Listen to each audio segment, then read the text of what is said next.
Well, Siaka, I think we will begin. Yes. Okay. Fantastic. Welcome, everybody, to our virtual event with Ambassador Joyce Leader, author of the recently published From Hope to Horror, Diplomacy and Making of the Rwanda Genocide. I want to first thank our co-sponsors for this event, Chris Tobin and the LEAP initiative at the Elliott School. Chris and the LEAP initiative have done a number of really fantastic events on kind of the dilemmas of leadership and U.S. leadership in the run-up and response to the genocide that have been really powerful. Also to Shirley Graham at our Gender Equality Initiative at the Elliott School. Shirley has led a number of great sessions and done some research herself in Rwanda, looking at the role of women in the peace building efforts post-genocide. So thank you to both LEAP and to GEIA for joining us for this. We just have an hour, so I'm going to try to keep introductions fairly short. Ambassador Leader is a longtime Foreign Service officer who focused on African affairs and refugee affairs primarily. Her last post with the State Department was as ambassador to Guinea in West Africa. But the period we're talking about here is when she went to Rwanda as Deputy Chief of Mission, arriving in August 1991, leaving at the outbreak of the genocide, but returning in the summer following. And so the book focuses on that particular period of Rwandan history. When she left the State Department, Ambassador Leader went to the U.S. The Fund for Peace and wrote on her experiences there. And drawing on documentation, her personal diaries, has then compiled this book on looking back on the years prior to immediately prior to the genocide, to the U.S. role in the diplomatic efforts in the peace process and democracy building, and kind of drawing lessons from that. Let me just say, this is a fabulous book, incredibly detailed on the machinations of the various parties, various manipulations and power struggles that were happening in that very crucial period prior to the genocide. It also talks about, kind of very frankly, about some of the shortcomings of the U.S. approach, not just unique to Rwanda, but in our pursuit of peace building, peace negotiations, and democracy promotion, and with some very powerful lessons, I think, at the end of the book. I really think this should be, something of a textbook for conflict resolution students and the rest of us. We read about theories and things can look very neat and easy in retrospect, but the messiness, the ambiguities that play out in this book, would challenge, make for a huge challenge, and those will hear about that during the session. I also want to welcome Ambassador Liberata Mulamula, who just a couple of hours ago returned to her home country of Tanzania, but is with us in the virtual space. Ambassador Mulamula is Associate Director of the Institute for African Studies. She is a former Tanzanian ambassador to Washington, but she was also, she's also part of the UN Secretary General's advisory board on a peace building fund, and she was a key leader, first executive secretary of the International Peace Building in the Great Lakes Commission. I'm getting that title wrong, Liberata, but someone with experience in conflict prevention, in genocide prevention, and in the region itself. So I I thought we'd start with just some of the big themes of the book before kind of, we want to make this fairly interactive. So Joyce, maybe you can kind of first set the scene for us on the big picture. And we don't need to go into great detail. As I say, there's a lot in the book. But you come to Rwanda in August of 1991, and the country has had a very turbulent history. You know, it's President Habyarimana had taken power in 1973, still a very exclusionary government in some ways. But in 1990, beginning in 1990, you talk about kind of a moment of expectation and possibility when you first came to the country. If you could kind of set the scene for what you were coming into and what first appearances were when you came to Rwanda in 1991. Well, thank you, Jennifer. I'm pleased to be here with you all today.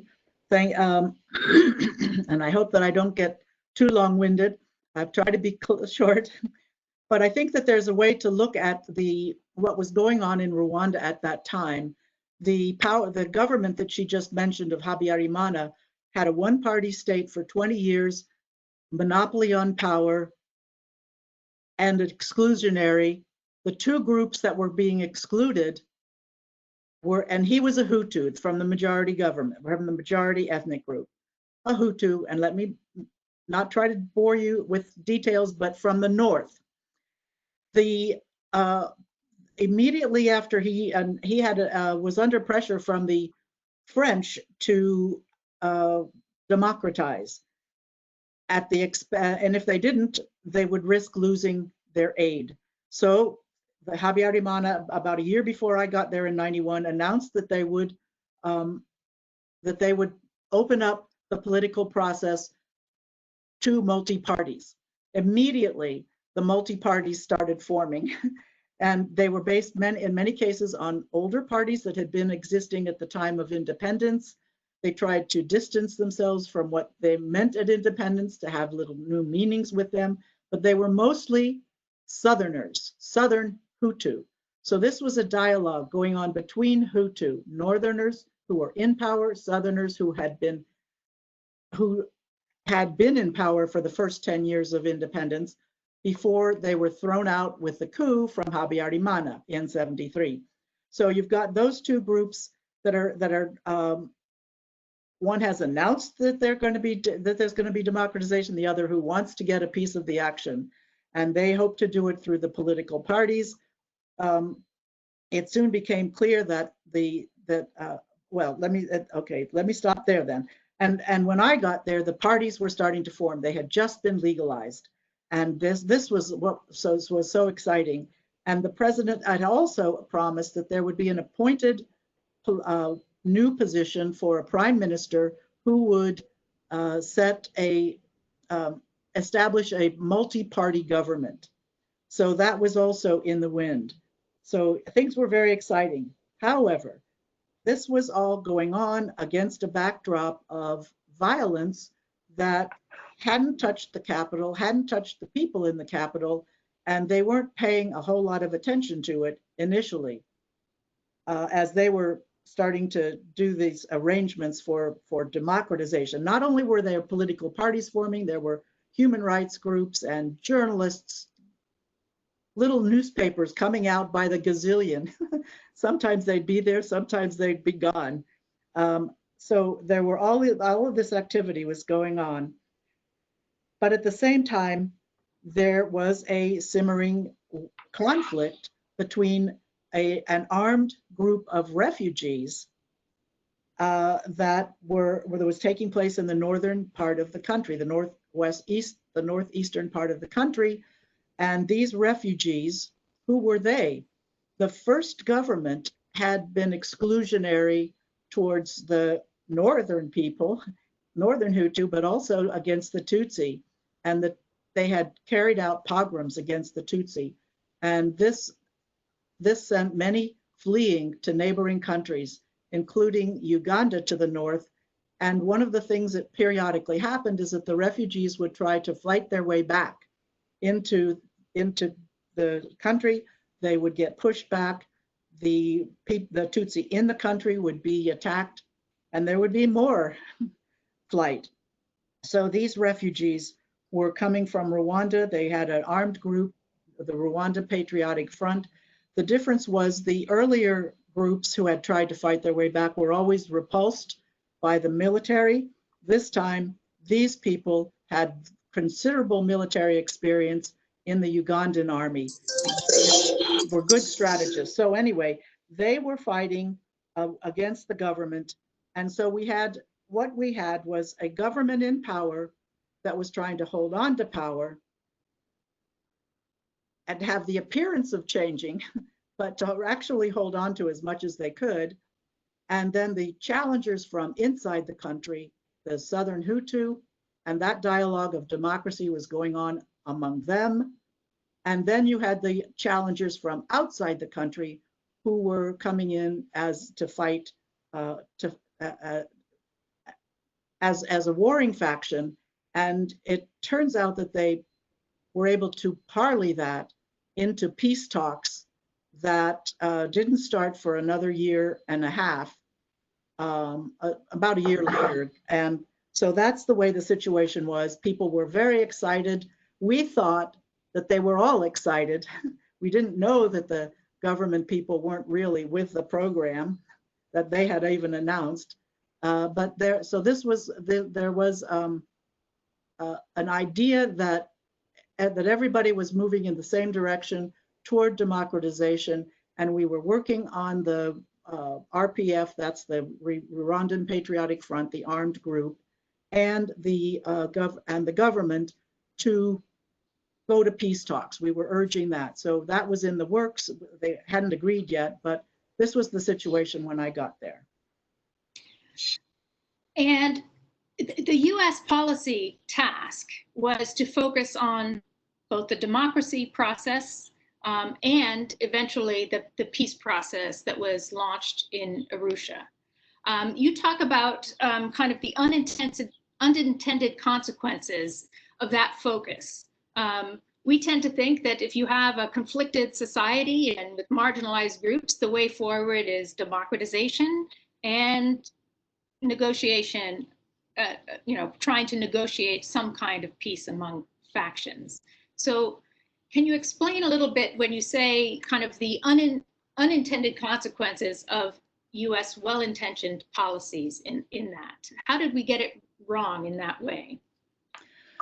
I noticed in the March of about 6 months after I was there, when they did announce a second multi-party government, but now this one was not under the prime minister from the president's party, but from the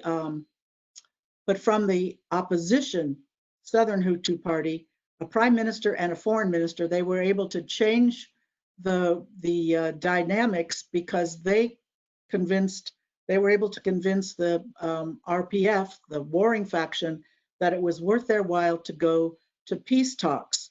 So we were steaming along with peace talks or toward peace talks, and the democratization had taken this big step of having a multi-party government led by an opposition prime minister. What had happened just before that, just about the same time, was a big massacre was taking place just south of the capital in a place, and many people were killed. Usually about 300 people lost their lives in these regionally discrete massacres, and in this case, often 15,000 would be displaced. So here we were with getting an advance that everybody in the diplomatic community was very happy about, a multi-party government, that the mandate was to move towards peace. But then there was this massacre. And so the ordinary people were now becoming very frightened. And when I said that violence was a backdrop, I should also just take one step back. When the RPF first invaded the country, which was at about the same time that they announced democratization, they the government got involved in arresting. They arrested about 6,000 Tutsi, and they also conducted massacres. They also tried to frighten the people in Kigali into thinking that they were going to be bombed by the RPF. And so they were already building up this whole veneer of well, not a veneer, a propaganda machine that was sowing fear. So here you have successes in the democratization process, advances toward peace, and when we got closer to peace, then we started to see this militia coming from one of the political parties, the president's political party, and there were demonstrations that would turn violent. So all of these things were happening in hand, the good and the bad.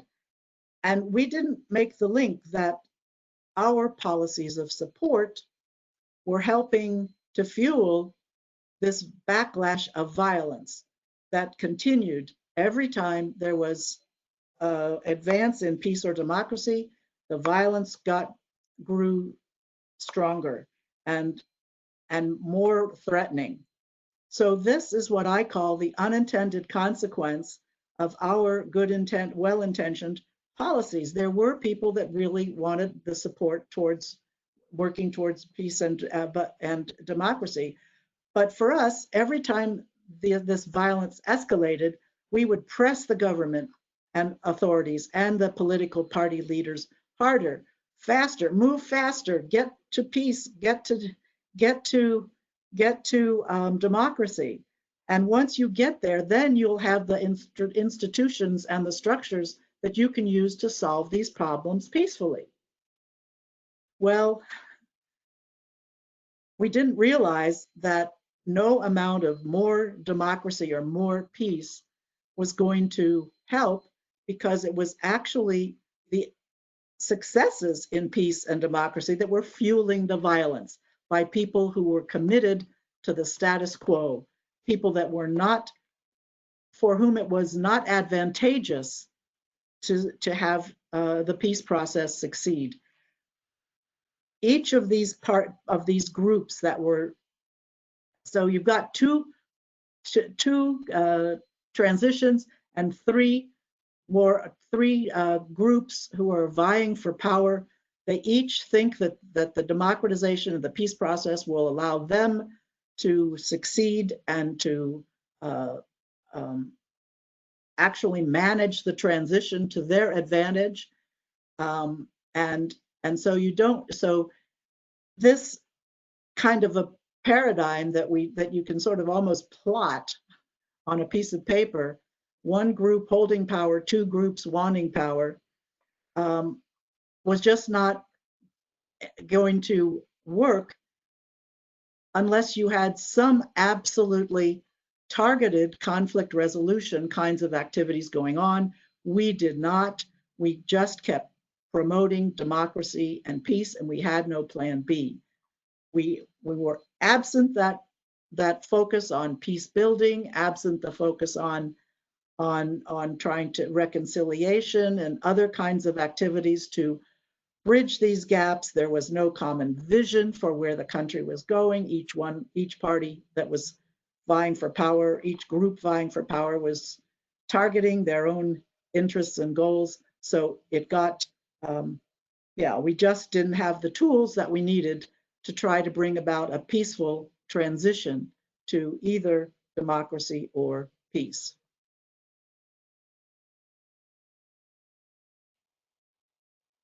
There's kind of conflation of the democracy agenda and the peace negotiation, that the peace negotiation was going to include power sharing and divvying up of the spoils, let's say, or but there were two processes. There was kind of a disconnect between what was happening on the democratization side in Kigali and what was happening on the peace negotiations in Arusha. And even some of the top level officials who were negotiating in Arusha did not have the backing of the leadership in Kigali. I mean, that complication struck me. And that there was, for all the progress you were making, it was like the reality was just diverging away, while the US kind of maintained this very hopeful and kind of hopeful, almost wishful thinking on the process, the kind of mechanics of a peace process, versus kind of this shadow reality that was playing out on the ground. Yes, I don't want you to get the impression that the US was alone in this approach. We were working with other diplomatic groups that were in Rwanda, in Kigali, in the diplomatic corps. But yes, I'm telling it from the American perspective. So don't think that I'm talking that we're alone. There's a lot of others out there helping us in this same direction. But you're absolutely right. There's a great distinction that needs to be made about what was going on in Arusha talks, which is where the peace talks were taking place, and in Kigali. As the crow flies, it's probably not very far, but it's by distance, and with telephone connections in those days, it was very difficult. The communications were pretty difficult. But the difference was that in Kigali, there was the democratization discussion going on among Hutu, between Hutu, North and South, those in power and those out of power. In Arusha, the RPF representing themselves as the Tutsi from the outside, but also assuming that they were representing Tutsi inside the country, had a voice because they were one of the two negotiating parties. So they had one side of the table, and the other side of the table was the Rwandan delegation, which spanned the gamut from very hardline Hutu to one Tutsi representative, but also all of the opposition Hutu from the country. So they were at a disadvantage because they had to negotiate in Kigali and then send directions to the people in Arusha for what was supposed to be happening there. Well, Kigali kept dragging its feet on making some of the terms of the democratization, agreeing on the terms of the democratization. And so here you have in Arusha, the part of what the Tutsi delegation and the opposition Hutu part of the Rwandan delegation were able to see that on certain issues, though they were, quote, enemies sitting across the table, they had a common cause. They had common goals. For example, to diminish the power of the president, which they succeeded in doing by signing some protocols which the government didn't authorize them to do, which surprised the government and in power and all of the people in Kigali, the diplomats included, the path that they were taking. So what was happening in Arusha was in advance of where the discussions in Kigali were. The diplomats in Kigali were trying to forge compromises between Hutu groups. In Arusha, where I spent 3 months, we were trying to get compromises between the Hutu and the Tutsi, which was two different dynamics. And it's very hard to see that they could ever really have come together, but they did get out in front of in Arusha with making the terms of the democratization,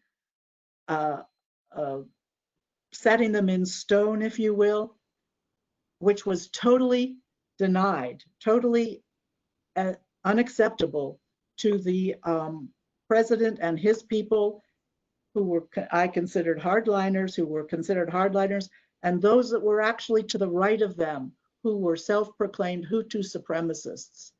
And those were the people that then became the spoilers. Yeah. But what was going on in Arusha was kind of a forging of alliances that couldn't be made in Kigali because the Rwanda, the Tutsi didn't have a voice. Right. So the question of voice is something that is very important in this, and we can come back to that, the whole question of inclusion versus exclusion. I was going to say, I would like to come back to that because, not only the Tutsi, but kind of the very hardline Hutu supremacists, which is quite a dilemma to include. Do you include that extreme, or do you exclude them as kind of obvious spoilers?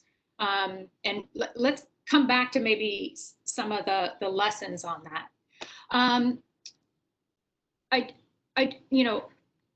As this was happening, I mean, there were kind of signposts along the way that this was going off track. And as you say, every step kind of in the process, every step forward in the process towards democratization or a peace process was met with a big backlash. I mean, the arrest of 6,000 Tutsi men, professionals, seems like one of those big ones. The transformation, as you describe it, of the Interahamwe, the government-wide militia, seems another. You talk about the media. So there were fairly stark signs while the process was going forward.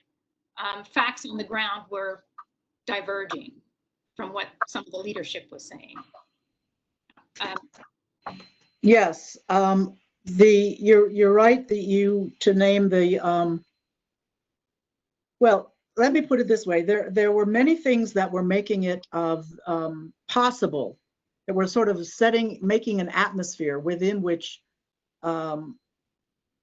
the genocide became a possibility that would be considered warning signs of that.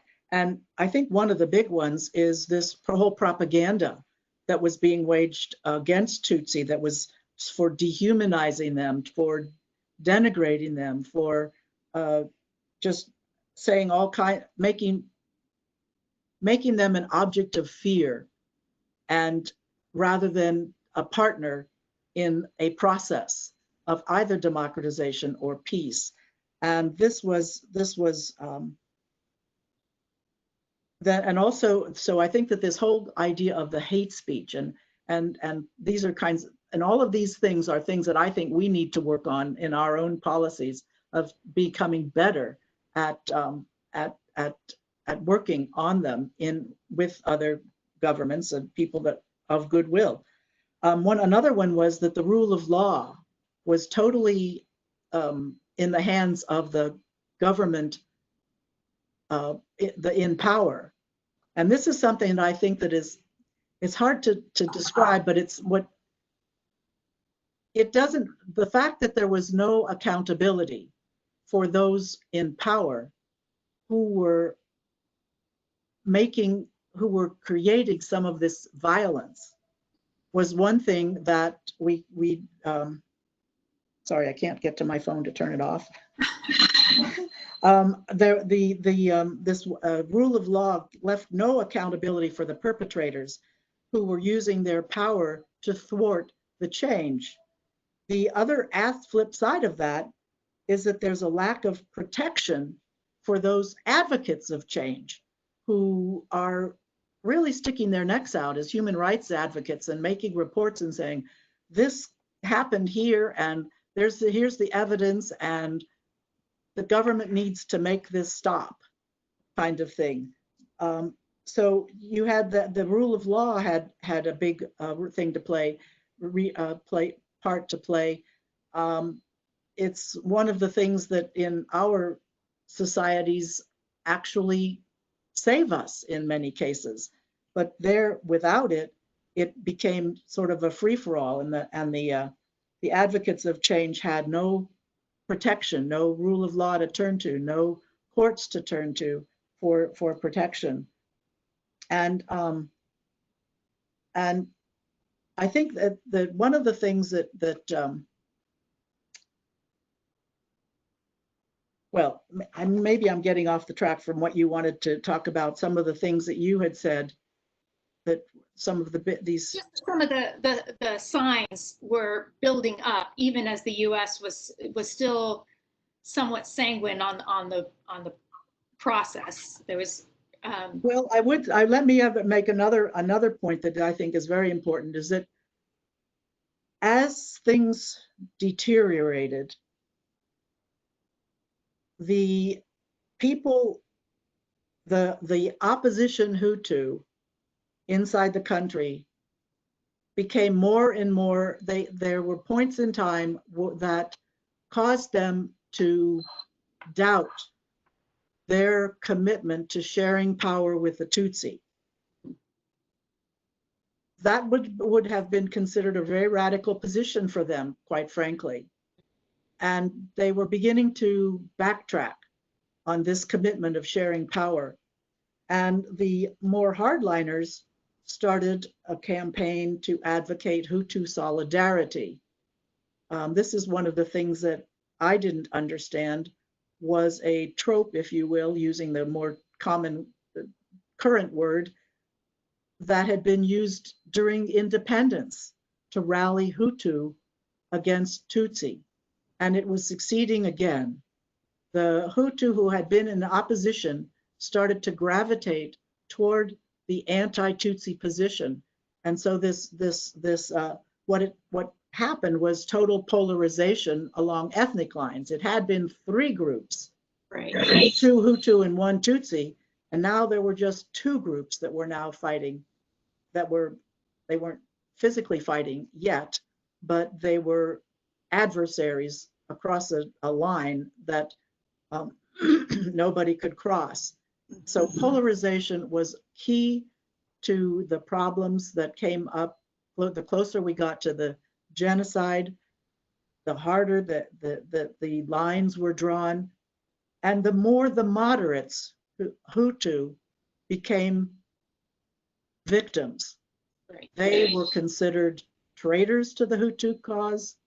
They were then labeled enemies, as every bit an enemy as a Tutsi. So the lines were drawn, and the moderates were just had no voice at all anymore. So that was, the polarization is one of the things that I think was very difficult. And then lists of people kept occurring. You'd hear about this list or that list, and when people get their names on lists, and that forces them again to take sides, and that's also was a very bad thing. But I think that the formation and the training of these militias was something that was should have been a warning sign for us, and the history did not serve them well.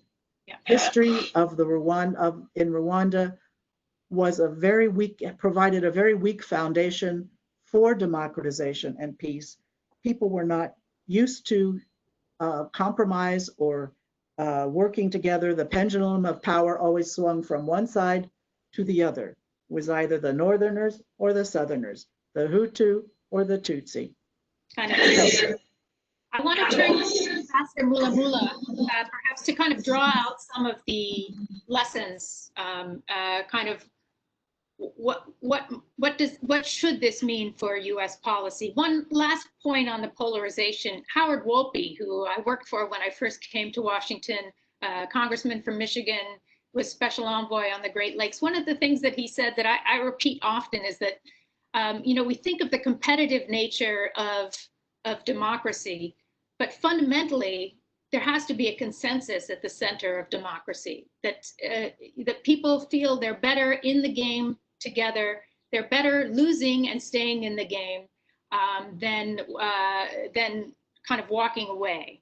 And I think that may go to your point too about democracy promotion versus conflict prevention, kind of how and conflict resolution. How do you begin to build the consensus and the sense of common vision at the center. I want to turn to Ambassador Mulamula to kind of maybe draw out some of the diplomatic lessons and how to ensure kind of never again. So Liberata, are you there? Yes, I am. Can you hear me? We can. I'm sure you can't see me, but at least you can hear me. Yes, thank you again, of course, Jennifer, for moderating this important discussion and bringing to light what Joyce was courageous to write about. I know it was not easy because the experience of Rwanda is something that you always want to leave it in the past and look in the future. So Joyce, I want to congratulate you on your book. I was reading almost every page of the book during my flight, 10 hours flight, and the horrors, yes, the tales. So let me first start by what intrigued me. And I was happy that as I went to read the book further, I found maybe I was just getting too excited or emotional, especially when you stated at the beginning that the Arusha Peace Accord was a trigger for the genocide. And then I was like, what? Because having been involved in those peace talks for years, but then later I realized that the peace accord itself was not a trigger, but then, of course, the delay putting in place all what was required to get the peace agreement from Arusha implemented, including, of course, the deployment of the neutral international force, the United Nations, of course, dilly-dallying on what kind of mandate they should give to this force, the reconnaissance mission. But then with the US, you could see that you were caught in three points. I mean, three capitals, maybe let's put it. For you who were on the ground and in Arusha during the peace talks, you are seeing things differently. But then those who were in New York with the Security Council, they were seeing also differently. And then you had Washington, of course, always Washington is like detached from what you are seeing.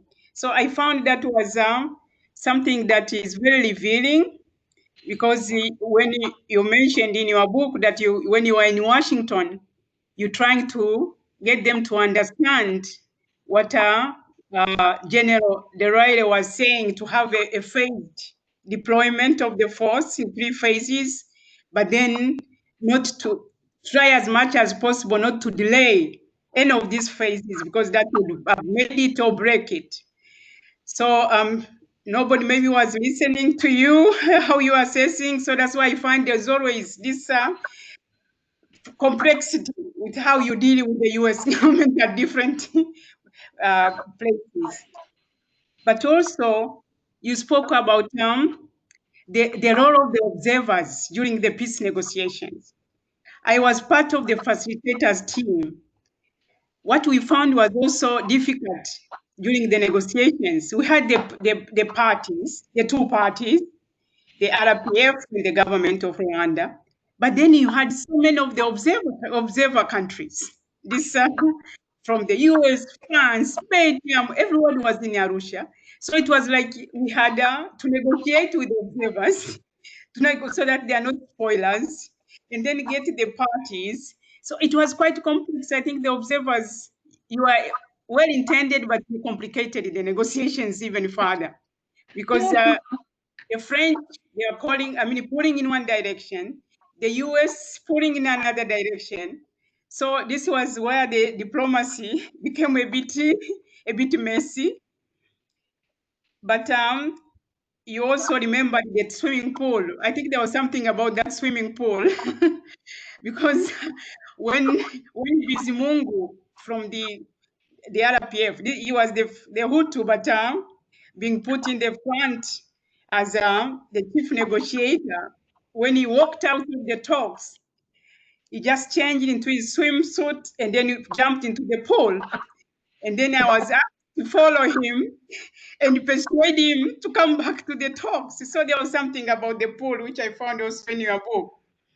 But finally, before I get into, because I get sometimes so much on there, I just wanted to highlight two issues you mentioned. That by your personal account, that there were persuasive early warning signs years before the genocide.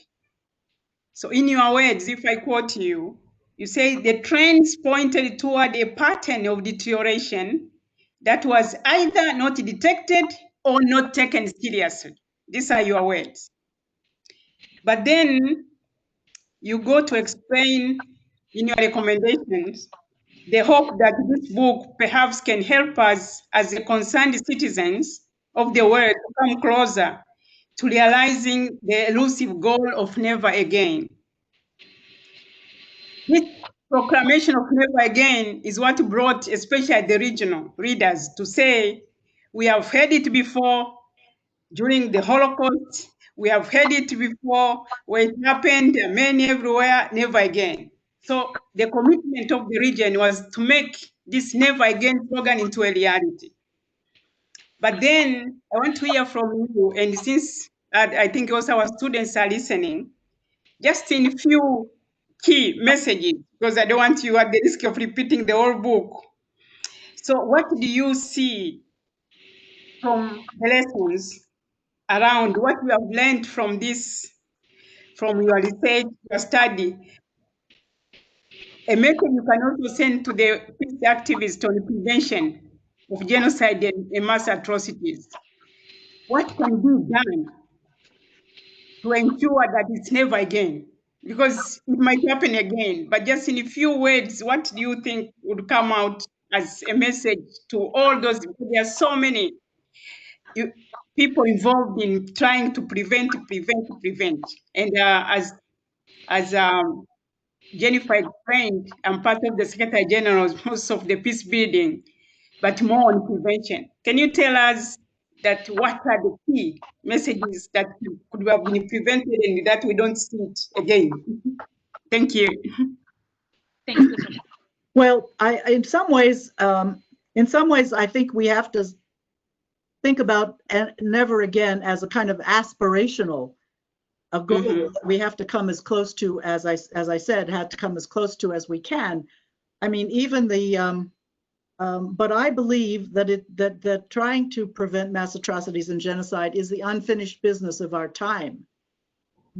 We saw when Auschwitz celebrated its 75th anniversary of the liberation of Auschwitz earlier this year, that there were many articles about how never again had not yet happened. We could never we couldn't claim that we had reached never again, and that's 75 years. So I don't think we need to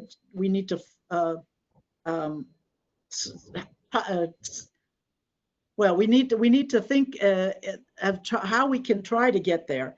And prevention is not something that's just comes naturally, because what is the culture of the diplomatic service, of foreign policy?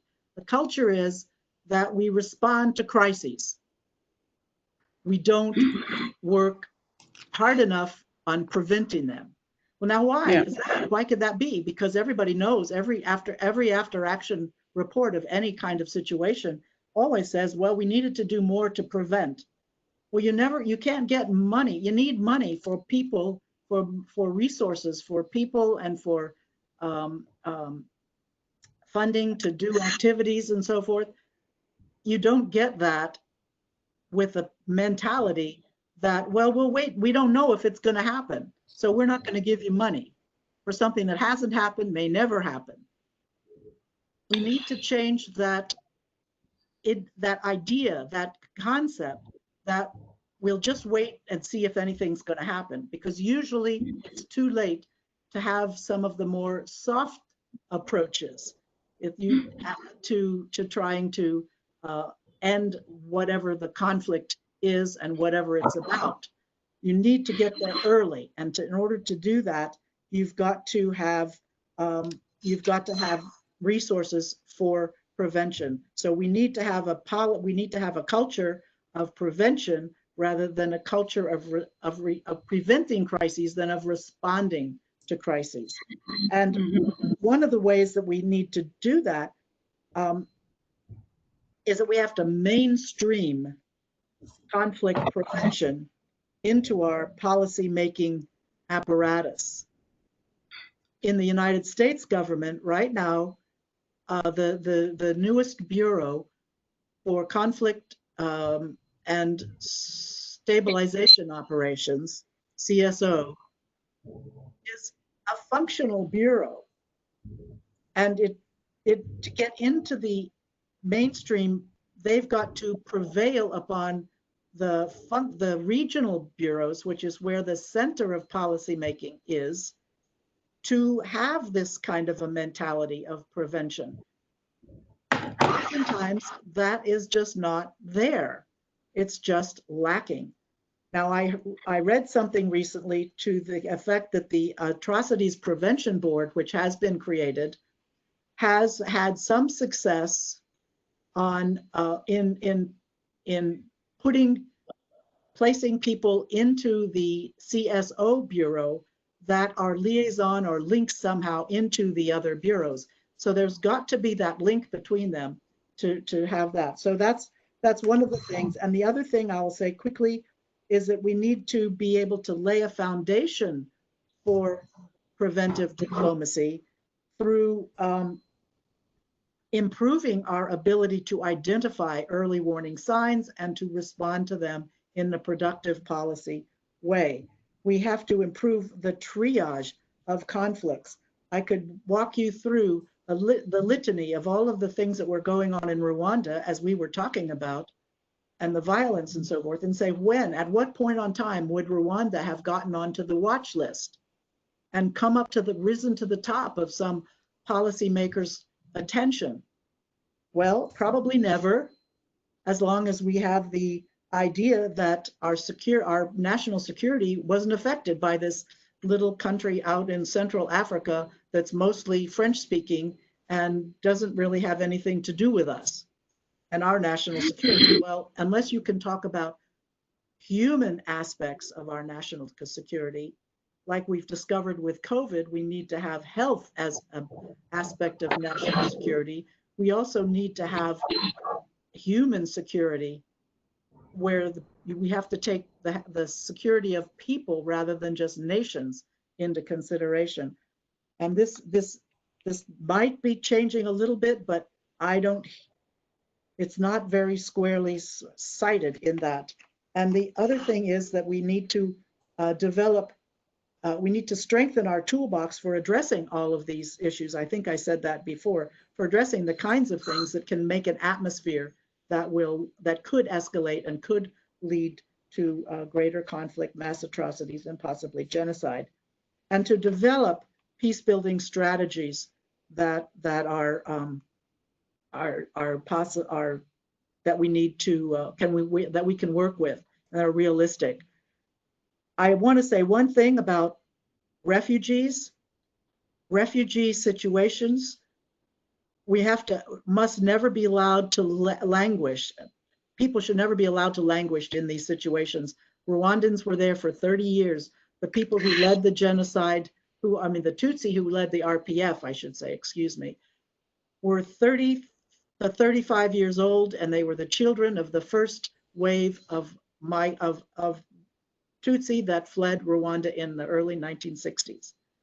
And so we need to develop, we need to go beyond humanitarianism and find political solutions to refugee problems. We can't just leave it to the humanitarians. They do great work. We are very good at supplying humanitarian assistance. We're not good at solving the political problems that are the root causes of the flight. And then I think, so we need to be able to get behind the causes even of the conflicts that we're dealing with, get better about knowing the history of ethnic relations in countries and regional relations between countries, and anticipate these unintended consequences. Now that's an oxymoron, a kind of, if they're unintended, then we can't anticipate them, but we should know that when we're dealing with problems that are cultural problems that are calling for change, that involves reorganizing the power relationships in a society, we are always at risk of conflict. That is a given. Such change can be so destabilizing, and we as Americans are not really very cognizant of how destabilizing that can be. I hope we don't have to find out. Thank you, Joyce. Let's take a couple of questions from the audience. Siaka, I think if people have a hand raised, Siaka can call. We have about 10 more minutes. So Siaka. We already have one question from Professor Daniel Whitman. Okay, could you read that for us? Or unmute Professor Whitman?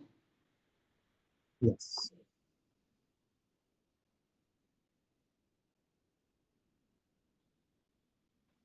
Professor Whitman, you are muted. Unmuting. Dan Whitman, you are unmuted now. Oh. Leader, congratulations, and thanks for visiting students in the past when you lived on the West Coast, but occasionally we're in Washington with the Zoom. We hope we can get you more often. Thank you. I remember you. I was actually living in Washington at the time. Living, great. Well, please visit more often. And Jennifer, thanks for the webinar. Actually, I had two questions, but I'll ask one of them now. It's often said that Paul Kagame, it's said by people with a political axe to grind, that Kagame is not really Rwandan, that he was trained and perhaps even born outside of the country. And there's been a lot of question about his role in DRC in recent years. When you, without getting into the polemics of that, you remind us that the RPF comes from outside of the country, but it was able to establish kind of bridgeheads with like-minded people inside Rwanda. When you were observing, did you feel that the RPF was of foreign origin and then put into the country, or did it simultaneously take place within Rwanda and also among Tutsis living outside of the country? Well, there's a lot of things to clarify in what you've said, but I would say that there's no doubt that these folks were Rwandan of origin. I mean, I've been told many times where some of these folks grew up and they knew the people inside the country because, I mean, the Rwandans outside knew the people inside. They often went to university together, for example, at Makerere in Uganda. I mean, there's stories about people sitting around a table where one comes from Uganda, one comes from Zaire, and one comes from Rwanda, and they're all Tutsi, and they all know each other. They all went to school together, and they're representing 3 different countries. So, but anyway, the RPF was indigenous to the refugee group outside. Now, how did they get so much support? Well, they did a lot of fundraising. They were very good at fundraising, excellent, by the way. And so they were mostly supported that way. But how did they get their arms and their weapons? Well, they absconded with most of them from the army of Uganda, and so they were able to. They claim they deserted, but they were never tried for desertion in Uganda, and they were never asked to give back their weapons. But anyway, so but they definitely are, and whether they had bridgeheads inside the country, I am not. They had some people who were working for the Tutsi cause, but not very many. Most Tutsi inside Rwanda kept their heads down. They had learned from history and from their own experience that when the Hutu are fighting, the Tutsi get trampled. And so they were keeping their heads down. They weren't involved in politics. There wasn't a political party for the Tutsi inside the country. The Tutsi representation came from, and not all of them appreciated the way the RPF was operating either. Even though the government in power treated all of them, the Tutsi inside the country, as if they were RPF supporters, they were not. I mean, they didn't think that things were going in the right direction. So I don't know if that answers your question, but it's just very important to know that it was definitely an indigenous Rwandan thing. But it did get support from, I believe, and I think there's evidence to the effect that it did get support from the president of Uganda, whose ethnic origin was kind of a cousin of the Tutsi. All right. Yeah, I'm going to unmute Ray Crinkle. Other questions? Can you hear me? Yes. Okay. My name's Ray Crickle. I'm a student at the Elliott School, actually a student of Professor Cook's as well. And I'm interested in transnational security and African affairs. That's my major.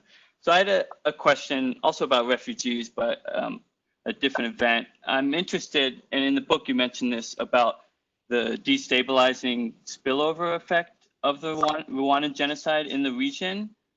So why weren't kind of the lessons learned from the genocide, especially like you said on conflict prevention, why weren't those lessons used by the international community during the refugee crisis after 1994 to 1996 in Zaire? As it seemed like the international community was just through humanitarian aid at the crisis without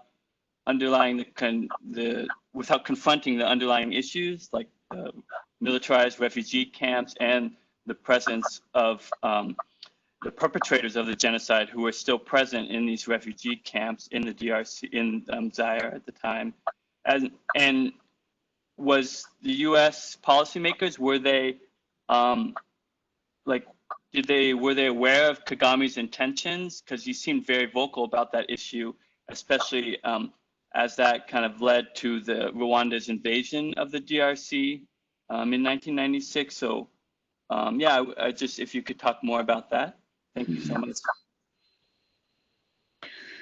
Well, I'm not, so a lot of this is a little bit outside the scope of my book, and I would recommend that you read some of there's been several good books on this subject. Jason Stearns has one called, maybe you're aware of it, called, what is it called? It's got a great title. Dancing with Monsters. Jason Stearns, and then of course the Belgian fellow who's a good friend of mine, and I can't think of his name for the second. Gerard Prunier? No, well, Gerard Prunier, he wrote a book too, but I'm thinking of Rentjens, yeah,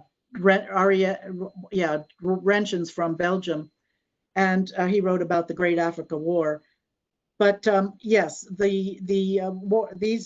there was great spillover into the Congo, but we have to remember that there were groups of Tutsis that they have been born in the Congo. They consider themselves Congolese, but have been considered Tutsi first by many others. Families, when the Belgians tried to send Tutsi from Rwanda to settle the plantations or the land and do this farming for them out there in the hinterland of the Congo. So the Tutsis have a history there, but the history also involves discrimination by the locals. So that was already a given. So when 1 million Tutsi Hutu refugees went, they accept in terms of militia supported by Uganda, Rwanda, all kinds of other groups.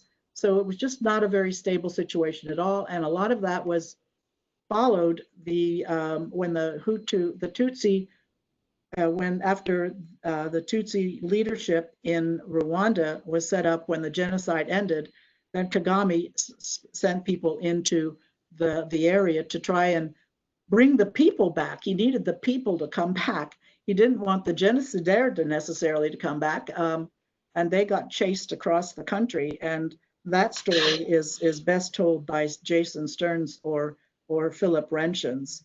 But why didn't we listen to it? Because at that time, the situation I've looked into a little bit the situation in the refugee camps as well. That was very hard for the United Nations High Commissioner for Refugees. The country where the refugees are has responsibility for the security of the refugees in the camps. UNHCR has no armies, no police, no military, no force keepers, if you will. And the government wasn't going to do that because the government under Mobutu was friendly to the Hutu, who were the ones in exile, who were the ones who were refugees. So it was it's a very complicated situation. And yeah, I just recommend you to those books to you. And if we have any more chances to, yeah, we can talk later if you want to. Yeah. Siaka, do we have one question? Yes, I'm going to unmute Lloyd Krause. I can't hear. Thank you so much for, can you hear me? Lloyd, yes. Yes. We can hear. Yeah, thank you so much for coming out today, Joyce. That was a wonderful presentation. My name is Lloyd Krause. I am a recent graduate of the Elliott School, also a former student of Dr. Cook's. You talked a lot about, how you doing? About prevention. I was wondering, how knowledgeable was your office of the Hutu power movement and their potential capacity for disrupting the peace process prior to and after your arrival in Rwanda? Well, the Hutu power movement that I think you're referring to was something that grew out of the same, I mentioned the Hutu solidarity. It was kind of the political side of the moral issue of being Hutu solidarity with your fellow Hutu. Were we aware of it? Yes, we were aware of it. In fact, we were aware that, I mean, one of the first, well, I'm not sure when Hutu power per se came up, but when Hutu solidarity was advocated by a fellow who was actually assassinated in May of 1993, and he was with one of the bigger Hutu opposition political parties.